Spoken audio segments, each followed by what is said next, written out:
Olá, meu nome é Douglas e hoje vamos aprender sobre mapas mentais. Primeiro vou falar um pouco de mapas mentais e para que são usados, e depois vamos criar um exemplo juntos. Um mapa mental é uma representação de ideias que se ramificam a partir de um conceito central. A organização visual desse tipo de diagrama ajuda a produzir novas ideias, muito conhecido como brainstorming hoje em dia, fazer anotações com mais eficácia, reter mais informações de estudo e fazer apresentações mais impactantes. Um mapa mental melhora nossa capacidade de entender e lembrar conceitos porque os nossos cérebros processam imagens mais rápido do que texto. Eles são ótimos para fazer resuminhos de matéria para estudar. Você pode criar mapas mentais à mão, com papel e caneta, ou usar um aplicativo de criar diagramas como o Lucidchart. A primeira coisa que você precisará é de um tópico central. Este é o ponto de partida do seu mapa mental e mostra o assunto que ele vai tratar. Neste exemplo, digamos que você tenha uma ideia e deseja transformá-la em um negócio. Antes de se tornar um empreendedor, você tem que pensar em tudo que é preciso para criar o seu negócio. Um mapa mental ajuda a anotar essas ideias e organizá-las visualmente. Vou colocar nosso tópico no centro da página e fique à vontade para usar qualquer tipo de forma para suas ideias. Agora podemos adicionar ramificações de tudo que vier à mente, desenvolvendo as ideias conforme avançamos.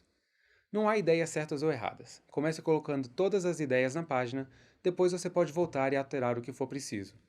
É importante usar poucas palavras nas ideias para manter o mapa simples e fácil de ler. Bom, você tem uma ótima ideia para um negócio. Do que você precisa para tirar ela do papel? Você precisa criar uma identidade para sua marca, então vou adicionar isso aqui. Em seguida, pense em tudo que for relacionado à marca. Primeiro você precisa dar um nome para o seu negócio. Um nome que seja facilmente reconhecível. Vou adicionar o nome aqui. E, saindo do nome, vou adicionar facilmente reconhecível. Você também precisará de um logotipo e terá que decidir as cores da marca. Ótimo, esse é um bom começo. Continuaremos adicionando novas ideias e ideias relacionadas dessa mesma maneira. Em seguida, você precisará de um site. Pense se o seu site vai vender seu produto ou não, porque isso exige um pouco mais de trabalho. Se for o caso, será necessário adicionar um recurso para aceitar pagamentos no seu site. Decida se você vai precisar contratar funcionários e se será necessário ter uma localização física para sua empresa. Talvez você precise de uma loja. Mas se o seu negócio for somente online, você precisará de pelo menos um escritório e talvez um depósito para armazenar seu inventório. Outra coisa importante de se pensar é o dinheiro. Você tem algumas opções. Você pode fazer um empréstimo, usar sua poupança ou encontrar investidores que poderão financiar o seu empreendimento. Você terá que pensar sobre suas necessidades financeiras. Se for o caso, será necessário pagar salários para os funcionários, dinheiro para estabelecer sua marca e criar um site, dinheiro para comprar ou alugar um espaço físico e dinheiro para divulgar sua empresa quando tudo estiver pronto. Continue acrescentando ideias até você ter tudo de que precisa. Lembre-se, você sempre poderá acrescentar coisas em seu mapa. Se você criou seu mapa mental numa plataforma digital, você pode ajustá-lo e formatá-lo como quiser. Obrigado por assistir a este tutorial sobre mapas mentais. Olá pessoal, eu sou o farmacêutico Expedito Júnior e hoje iremos assistir a nossa sexta aula sobre o sistema cardiomuscular, onde iremos entender e compreender as artérias coronárias e o infarto agudo do miocárdio. Inscreva-se no canal para tirar suas dúvidas aqui nos comentários e não esqueça, após a videoaula temos uma atividade. Bons estudos! O coração, como todos os órgãos do nosso corpo, necessita de uma boa irrigação sanguínea para que haja um alto suprimento de oxigênio e nutrientes para este músculo, para que o mesmo consiga produzir energia suficiente para a realização das contrações cardíacas. Para se ter uma ideia, durante o repouso, o próprio músculo cardíaco coração recebe aproximadamente 5% do sangue bombeado por ele mesmo, e em uma situação de atividade física intensa, essa porcentagem aumenta a cerca de 20% do bombeamento.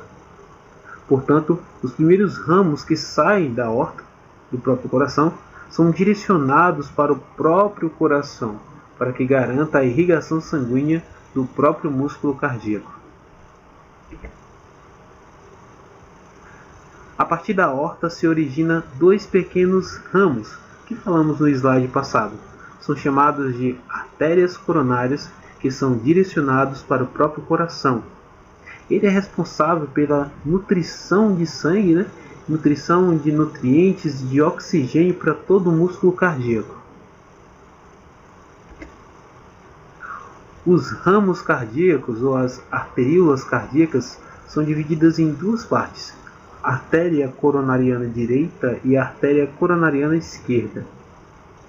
A artéria coronariana direita e suas ramificações abastecem o átrio direito, o ventrículo direito, a parte posterior do coração e uma pequena parte do septo interventricular. Já a artéria coronariana esquerda e suas ramificações ficam responsáveis pela irrigação do átrio e ventrículo esquerdo e pela maior parte do septo interventricular. Observação importante para se compreender o infarto: as artérias coronarianas são comprimidas durante a sístole cardíaca, de forma que o músculo cardíaco só recebe irrigação sanguínea durante a diástole, ou seja, durante o seu relaxamento. Mas qual a importância desta informação na compreensão do infarto? O infarto agudo do miocárdio acontece exatamente quando a irrigação do músculo cardíaco pelas artérias coronarianas ficam prejudicadas, ou seja, quando existe uma obstrução de alguma artéria coronariana. Desta forma, o infarto nada mais é do que a morte de um grupo de células cardíacas que ocorre pela falta de suprimento sanguíneo. Como vocês estão vendo na imagem que está seguindo, essa aqui do lado da direita, para alguns de vocês vão estar invertido para o lado da esquerda, tá bom? Mais um quadradozinho, onde a gente vê uma pequena artéria, onde vemos algumas placas de gordura e alguns coágulos. Observem que neste setor, onde há o interrompimento do meu fluxo sanguíneo, do meu suprimento de oxigênio e nutrientes, há a morte do tecido cardíaco. É exatamente isso que chamamos de infarto agudo do miocárdio. A morte celular acaba gerando sintomas como dor opressora no centro do peito, que pode irradiar para algumas regiões, e é comum que a dor do infarto irradie também para o braço do lado esquerdo, mas não é uma regra.